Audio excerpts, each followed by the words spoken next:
Biden-Trump send different Christmas messages.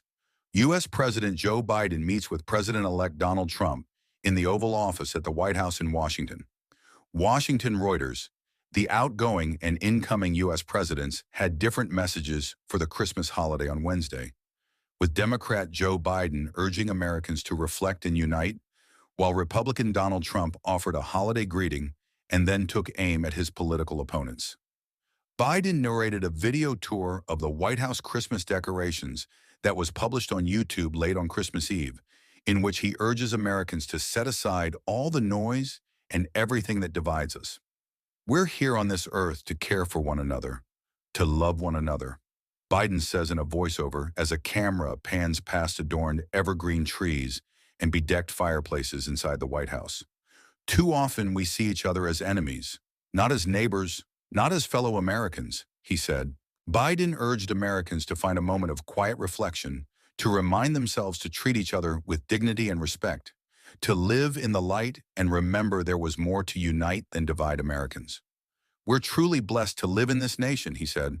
Trump published a mid-morning Merry Christmas message on Truth Social on Christmas Day with a photo of himself and his wife Melania, followed by over 24 reposts of articles or other social media posts that backed his political positions on topics including Defense Secretary nominee Pete Hegseth and his pursuit of Greenland and the Panama Canal.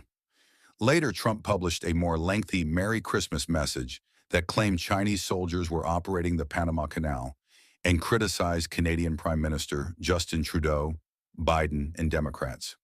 Merry Christmas to the radical left lunatics who are constantly trying to obstruct our court system and our elections, Trump wrote. They know that their only chance of survival is getting pardons from a man who has absolutely no idea what he is doing. Also, to Governor Justin Trudeau of Canada, whose citizens' taxes are far too high.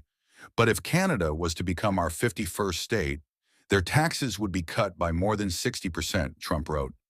Biden took office in 2021 vowing to end this uncivil war that pits red against blue, rural versus urban, conservative versus liberal, and said he bowed out of the 2024 presidential race in July to unite the country.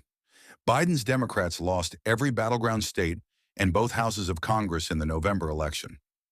By some measures, polarization in the country has increased, including during the 2024 campaign that saw Biden face Trump, again before Democrat Kamala Harris took over. The incoming U.S. Congress is on track to be the most polarized ever. Trump has called for the prosecution of perceived political enemies, the U.S., takeover of the Panama